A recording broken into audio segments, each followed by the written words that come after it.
Hello, let's talk about how Azure helps to build better business processes and customer experiences with artificial intelligence. Specifically, we'll focus today on Azure Open AI service. About myself, my name is Maxim Salnikov. I live and work in Norway, in the city of Oslo. I work for Microsoft and I have really nice job. I help developers to succeed with cloud and AI technologies. Personally, I build something for web since late 90s of the last century. I'm a big fan of the developer communities. I organize meetups, I organized few conferences, and you often find me on the stage, physical or virtual, presenting about web development, about cloud development, and about AI, about OpenAI specifically. Let me start from this bold statement. AI is not a future, it's here and now, and that's true. And the numbers you see on the slide from Gartner and Bain, they just confirm this statement. AI use multiplied during last few years in the companies, and 9 of 10 executives, they think about AI as a priority for the product, for the service, for the project they build. And of course there are tons of services and products available that already include AI features. And we in Microsoft are here to help you developers, businesses with enriching your product with artificial intelligence features. And we have over 1,000 employees working in a number of development center or research centers around the globe.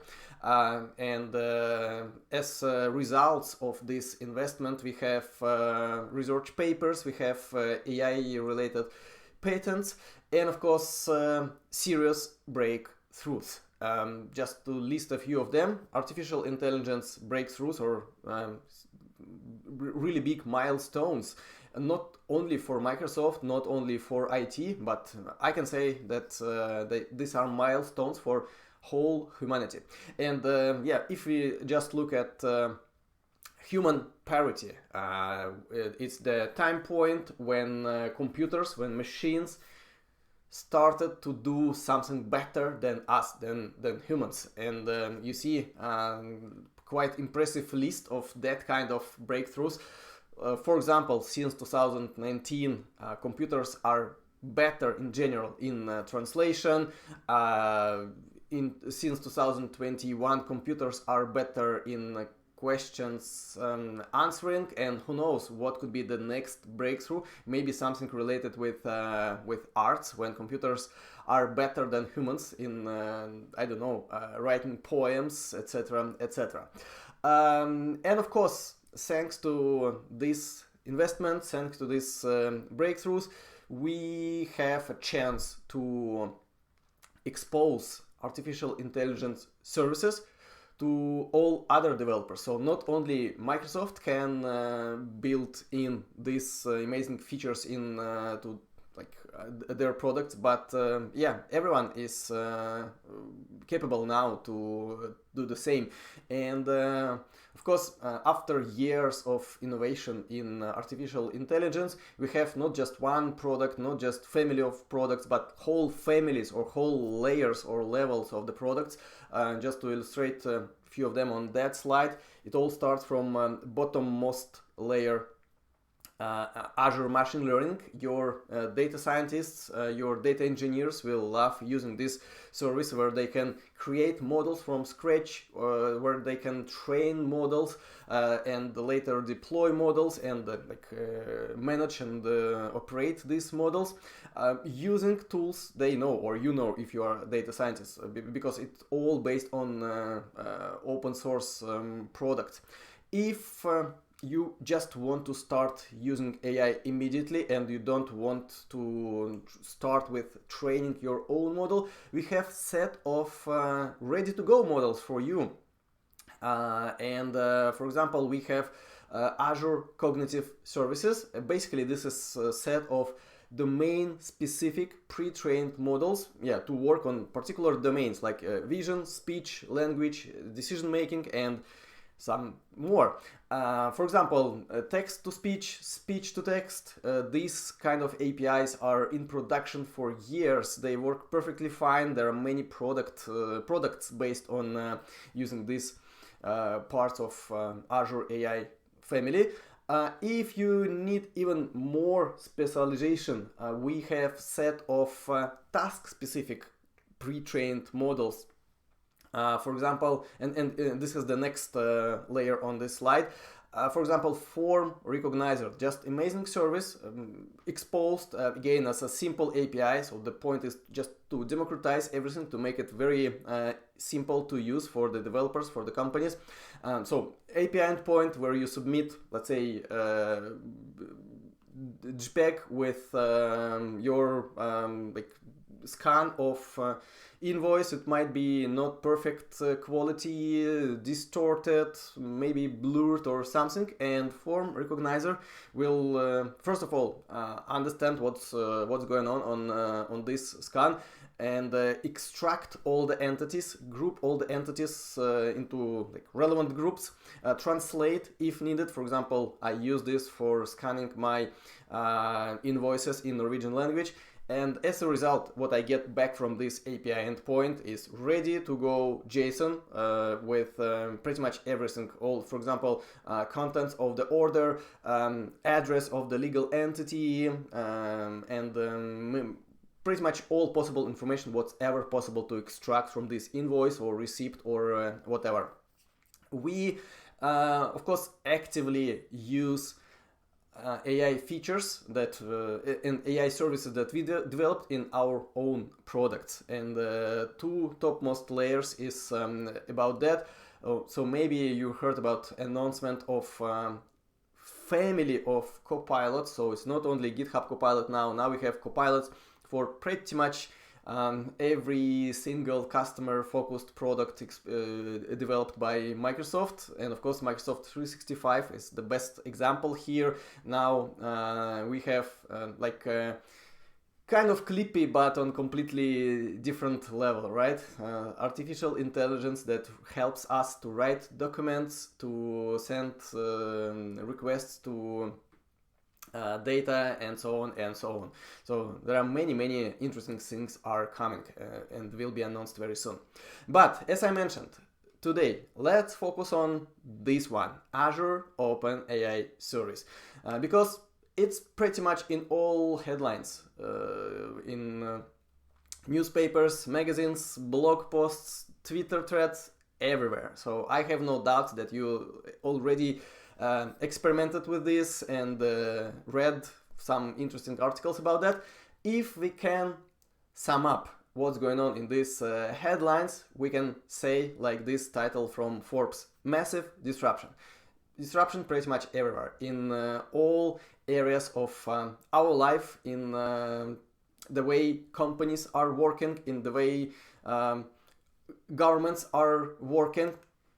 And Microsoft founder Bill Gates, he says that that kind of breakthrough is comparable to another most important advances in technologies. For example, the invention of graphical user interface was the same level breakthrough in tech.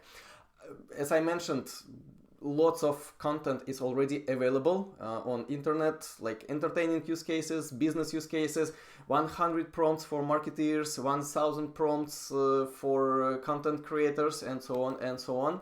That leads to the fact, like some futurists predict that in a couple of years, almost everything that we see on the internet will be either generated or co-generated by artificial intelligence, by this like specific subset of AI, generative AI, and this is our today's focus. We'll see. That comes to the real businesses, to the real jobs. For example, agents who work in real estate, they actively use ChatGPT services in their day-to-day job, and they they say that they can't imagine how to work without these helpers now, and Microsoft is bringing these helpers into more and more products. Again, large announcements will be very soon about family of co-pilots, that raises questions or warning bells in some companies and organizations and countries. Yeah, how to survive in this rapidly changing and artificially generated landscape. Well, some policies needed, I believe, some guidelines, some rules, and on this example you see that folks from Stack Overflow are temporarily banned. All code answers generated by ChatGPT and then similar models, because it's perfect in creating code for the developers. Maybe they want to, I don't know, mark it somehow or find some other rules, but definitely they will remove this ban in favor of some policies. And I believe the same will happen, and happening actually, with educational organizations. So for example, New York public city schools, they quite fast banned use of ChatGPT on their machines, but of course this is not the way to go, right? There is no reason to ban super powerful technology. The point is to find how to leverage this. And same for whole countries. So one of the recent news was that Italy banned ChatGPT and then removed the ban after they found some understanding and agreement with OpenAI, after they improved data privacy or provided more transparency. So you see the scale of this breakthrough, right? That's serious milestone. Nice. So I set the stage. Now let's dive into some not technicalities. This is not very technical session, but at least some research, right? And let's start from taxonomy, because you might be easily get confused. So there is OpenAI, there is Microsoft, there is Azure OpenAI. How is all this interconnected? Not even saying about a bunch of other terms like GPT-3, 4, X, DALL-E, etc., etc. Yeah, let me provide full clarity here. First of all, OpenAI is a separate company, founded, if I remember correctly, in 2015 as a non-profit organization with simple to formulate but extremely easy to achieve mission. And now I will use my own words to formulate their mission. It's just about democratizing use of the superpower of generative AI for pretty much everyone. And the key point here is superpower, right? So there's something that is at completely different level than everything that was before in that scope. And Microsoft was one of the early investors who trusted this company in their mission, and Microsoft invested $1 billion to OpenAI just to help with computational power, because to achieve that kind of mission, that kind of goal, you need not only smartest data scientists on our planet, but also some tremendous computational power. In Microsoft, we have quite a few data centers, right? And our engineers, they chained tens of thousands of NVIDIA chips, specifically these chips are perfect in that kind of tasks. So they chained into very sophisticated and very let's say performant and fast kind of tool chain.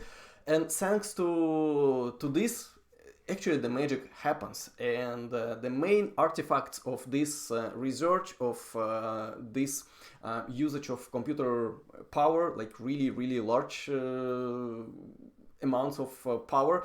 Yeah, OpenAI, basically we can say that they achieved their goals. So they created some artifacts, family of the large language models. And these models have different like names and different specializations, and of course different, let's say, versions. They continue to evolve, they continue to develop, but in the big picture, what do we have now? Set of models dedicated to text generation, text summarization, let's say text operations.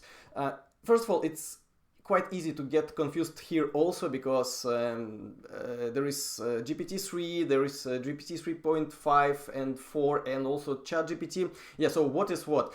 First of all, ChatGPT is a bit confusing name. It's both name of the service itself. So when you open chat.openai.com, you will see something called ChatGPT. So it's a customer-facing product, right, or service. And then this is not name of the model, but more approach how you interact with the models, and the models themselves are either GPT-3 or its successor GPT 3.5, or a specifically trained model for chat-like experiences, GPT 3.5 Turbo, like even more confusing name. And of course the next generation is called GPT-4. But in the big picture, it's everything that's about text, and Codex is descendant of GPT, let's say X, specifically trained to generate code for us, for developers. But it can not only generate code, it can also explain code and help you to write documentation, for example, just because of that. And DALL-E, I hope you all tried DALL-E, Midjourney, and maybe some other image generation models. Basically, it's generation of images based on your text prompt. But you see, it still starts with understanding, of course. Here we reason about understanding from perspective of machines, of text, right? So this is why that also can be called descendant of GPT-X. But what about Azure? What about this cloud service from Microsoft? Okay, that's very interesting. Thanks to this early investment, Microsoft has now exclusive permission to use the models that we went through in commercialized services. And of course, we created service, part of Azure Cognitive Services, and yeah, we call this Azure Open AI service. Basically, there are two options for you, and two and only options for you to use these models, GPT-X, Codex, DALL-E, either via APIs exposed by OpenAI company itself, but it's recommended mainly for research, for experimentation. Maybe it's not the optimal choice for your production-ready workload. If you talk about production ready at scale and everything, of course, Azure is the best choice here. First of all, if you already have something on Azure, this will be just a natural addition to your family of Azure workloads. Then all these models are available. Some of them are in preview, but we are quite fast in making models, like new models trained by OpenAI, available in Azure context. You have all the tools and approaches to fine-tune models. That's very relevant for business scenarios. And of course, like everything in Azure, you get enterprise-grade security, you have sophisticated role-based access model, and all other perks from Azure in that area. Last but not least, you are fully protected by what we call Microsoft Responsible AI Framework. It's initially built into Azure OpenAI service, like into all other AI services we expose. So we do our best to protect you and your customers and humanity in general from possible harmful responses from this API. Because yeah, it's not a secret that GPT models were trained on enormous corpus of texts publicly available on internet, and these texts were generated by us humans. We are fully biased, and it takes much extra effort to try to remove all these intentional and unintentional biases, right, from the initial material we have. So let's say model behaves well. Well, let's talk about capabilities now, because it's easy to get lost in the taxonomy and relationships of what is what in that area. Same for capabilities. There are so many of them, so sometimes you can say, okay, I convinced this is super powerful, very exciting features, but how can I apply something for my current or next project? I'm here to help you. First of all, we grouped everything into 4 large buckets. Content generation. This is maybe the most shiny part of all the story, where you have full potential of large language models. For example, you can automatically generate responses to some customer inquiries, and then your work, your job is just to review what was generated based on customer input, based on some enterprise data you can feed into this API, and we'll talk about this specifically. And then you don't have to write these answers yourselves. Summarization is the next large bucket here. Summarization of pretty much everything. Feed unstructured raw text, ask summarize this for me, provide more context if you wish, like long summary, short summary, whatever kind of summary, wrap into JSON if needed, and bam, you get it. And here I highlighted that you can also summarize social media trends. Code generation, I already mentioned this model called Codex, and we have commercial product based on that model called GitHub Copilot. If you didn't try it yet, I strongly recommend you to do this. I personally use this every day for building my hobby projects, and like real estate agents mentioned on one of the previous slides, I cannot imagine my work as developer now without this very smart Copilot. And all kinds of searches, and here we talk about quite sophisticated search, not just something by keyword, but something more intelligent, something more smart.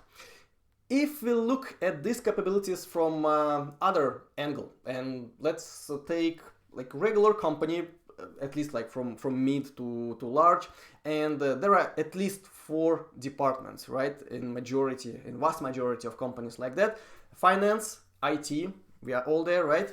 Human resources and marketing. And I'm not going to explain every single capability on that slide, just something that I highlighted. Folks from finance will love using these APIs, or maybe products you built on these APIs, for human-like explanation of like financial results, right? In IT, code generation for the Vim, and it's not only code, it can also generate, for example, queries to some databases, to query proprietary data models. Human resources, of course, there are so much like repetitive routine work, for example, on initial screening of the resumes, CVs. Generative AI is here to help, so it can be definitely kind of first line in that flow, and many other tasks. And marketing, just endless opportunities. Copywriting, creating ideas, slogans, texts, pretty much everything. Let's change angle again and look from industry perspective. Finance, retail, healthcare, comms, and media, just 4 industries I picked to highlight here, but of course it's relevant for pretty much every single industry you can ever imagine. In finance, you can build way smarter risk management tools. Retail, we love to be we love to get kind of special care from retailers, right? And super like hyper, not even super, but hyper personalization is something that you can achieve using generative AI in that industry, and not only in retail. So basically, you can create hyper personalized offerings, websites, everything, just based on data from multiple sources, and thanks to special like kind of prompts that you have to create as a prompt engineer, as a developer. Healthcare, maybe it's a bit too early to outsource like health critical or life critical tasks to these APIs yet, but first of all, it can definitely help you with automation of all routine and repetitive things. There are pretty many of such tasks in healthcare, like in all other industries. But not only, generative AI can help you and us and humanity with finding better alternative treatments. And I read a few articles about how AI helps to invent like new molecules for medicines. And back to communications and media, well, content creation, copywriting, image creation, it can be very innovative. Just a couple of real customer references. CarMax is a large dealer of used cars in US. What they say? They say that Azure Open AI service helped them to achieve some task, and task is about summarization of car reviews. So they achieved this in few months instead of 11 years. They calculated that without that kind of service they would need 11 years to generate same amount of information, plus lots of optimization for their marketing needs. And in Europe we have a company called Strabag in Austria. It's manufacturing industry and the construction. So a completely different scenario. What they use Azure OpenAI service for assessing potential impacts of projects on earliest stage, and this is where it's kind of mission critical, right? So they trust this service, these models, and yeah, it helps them, for example, to predict when the weather will prevent using a crane on site. Something very, very serious and very important, right? Okay, I hope that yeah, now you I hope that I convinced you that this is really exciting times and exciting, amazing services. How can you start using this? First of all, I have a secret step. It's on the last slide, so stay with me, bear with me, and you will get super power. It all starts with requesting access as a part of our commitment to responsible AI idea. You cannot go and register your account on Azure and pay and start using this immediately. No. First you fill in a relatively short form where we want to hear a bit more about your company, about your industry. And then, yeah, so it's again for us to better make sure that every user of this Azure OpenAI service is, let's say, good player, and there is no potential for harmful usage of this. Then once you get access, you basically receive API endpoint, and you can send your first prompt, your first queries to this API endpoint. This is like completely new discipline, prompt engineering. I will say a couple of words about this during the demo. And yeah, expect much experimenting. First of all, with finding proper models. I mentioned quite a few of them for your particular task. Then fine-tuning your prompts, then fine-tuning some parameters of these prompts, and finally you will get your ideal prompt to actually achieve your goal from the first try, or like one of the first tries. And yeah, this is how that works. Then quite soon, if you work for enterprise, if you build something for the company, quite soon you will understand that, yeah, maybe okay, these APIs as is, they are fine, interesting, exciting, but they know nothing about your company data, right? And to build something valuable for your company, some service or product, you need to involve this in the loop. And how can you inject your own data? There are quite a few options are available, so you'll start exploring this one, and yeah, then you are fully ready to build your own product and share it with the world.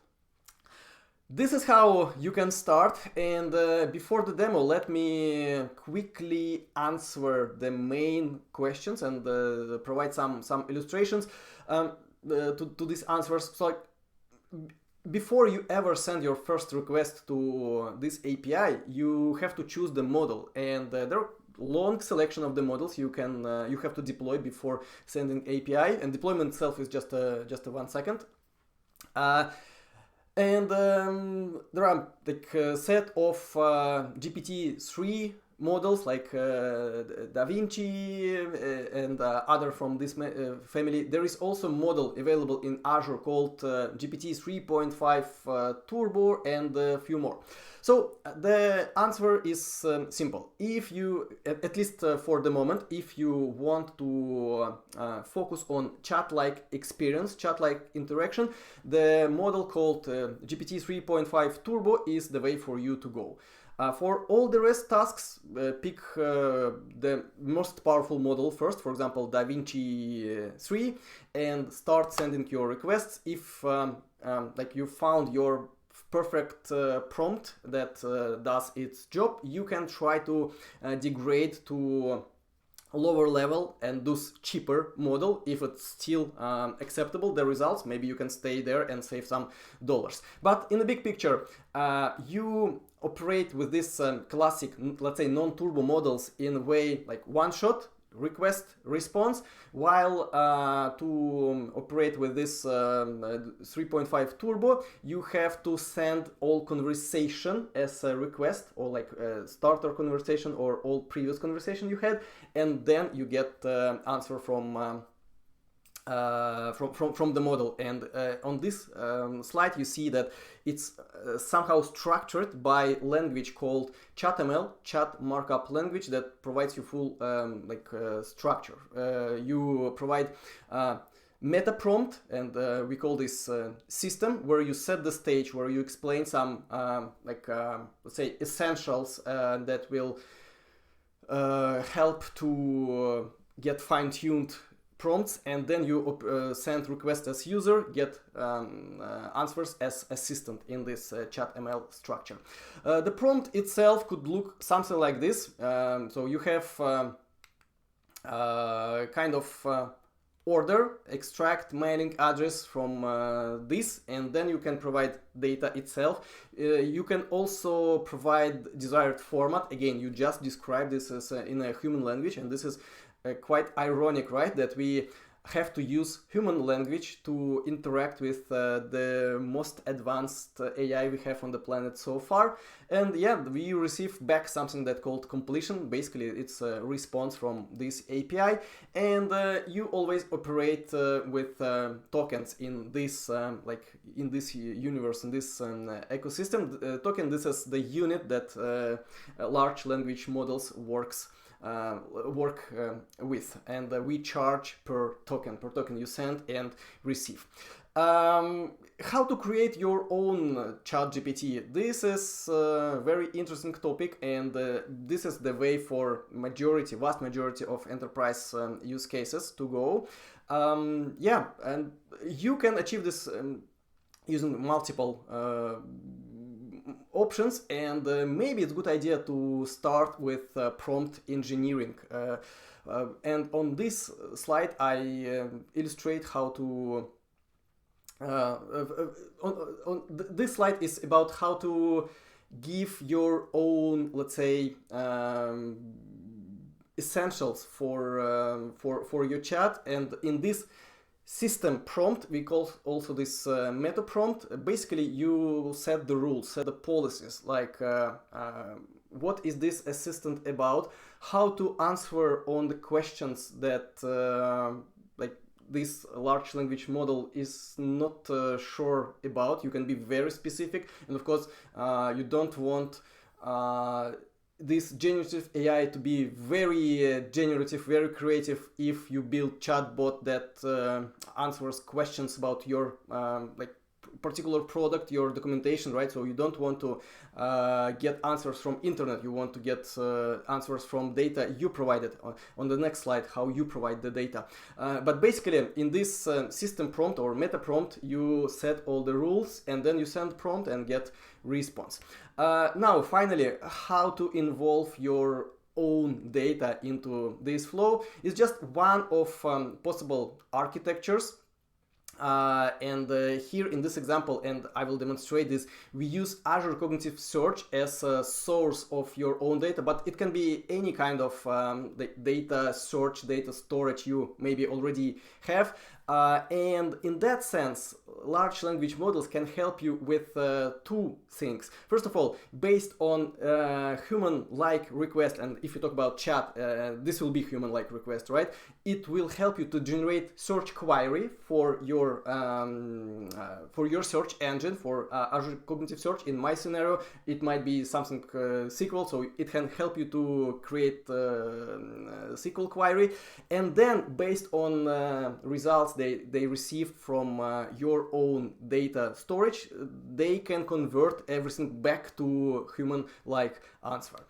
There are many options to fine-tune your prompt, and this serves its own session or even set of the sessions. This new discipline, or I call this art or science, prompt engineering. So many ways for you to experiment with this, starting with one very interesting technique called chain of thoughts. If your model provided you like wrong answer, try to just add one simple sentence, explain it step by step, and you will see that the result might be very different and might be right after all. Another very often question is how exactly is my data processed? We have full clarity on that. You can always take informed decision. Unfortunately, we don't have too much time to dive deeper into that flow, but yeah, so it's geo-specific. So if you, for example, have your workload in Europe only, like it will stay within European boundary, and yeah, we have full explanation on that area. Now, before I dive, so not dive, but go to the next slide, let me run a quick demo, and we have only 2 slides left, and you remember that on the last slide there is a special secret how you can start faster with Azure Open AI. Let me stop the slideshow for a second to run a couple of demos. Let me start from this one about creating your own ChatGPT for your own company. This is demo created by my colleagues from Microsoft, and this is perfect illustration of what I just presented. Just imagine there is company, enterprise, and they have health insurance plans for their employees, and I'm like employee of this company. I want to know what's included in my own plan. So I send human-like question, right? I interact with the chatbot after all, so this is not like very formalized query. I asked what's included in my plan that is not a standard, and I receive not just human-like answer, but also all proofs of the data we see in this answer. And since this is demo, it contains lots of kind of debug information. So if we click here, we can check what happened under the hood after we sent this request. First of all, this was our initial request. What is included, blah blah blah. So it's not like, let's say, a database query-like statement, right? This is just a sentence from me as a human.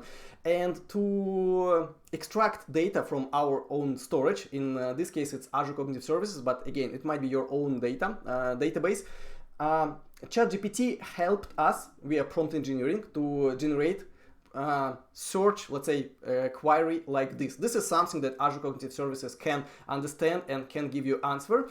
And at the same time, and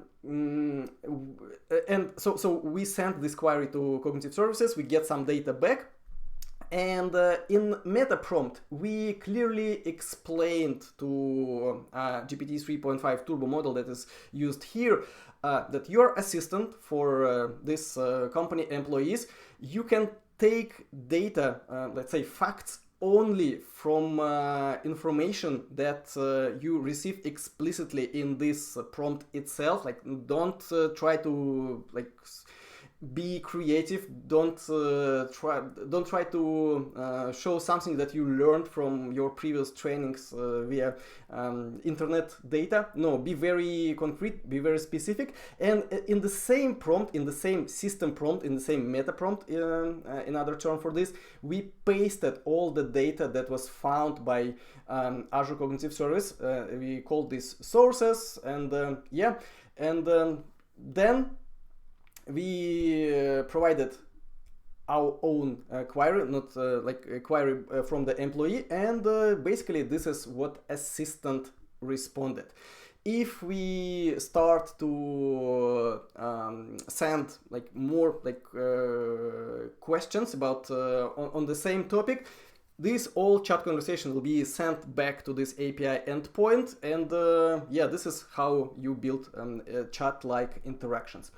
Let me switch to another set of demos, and we have Azure Open AI Studio. This is basically a playground for this API, so you don't need to build your own product to start experimenting. If we load some ready-to-go examples, for example, generate email, we click generate. We provide some parameters for fine-tuning this, and we get what we want. Let me use something more concrete, something more, not concrete, but custom. So we have global Azure Bootcamp blog and something about Microsoft reactors. Let's try to, for example, request summary. Summarize an article, and instead of predefined article for this example, we will paste the blog itself. Let's give it a try to make sure that it's not hard-coded, all these interesting answers. Well, this is a very short summary, but that nails the whole point of the article pretty good. That was really short demo. How to have more demos and how to start again. Let me switch back to the slideshow.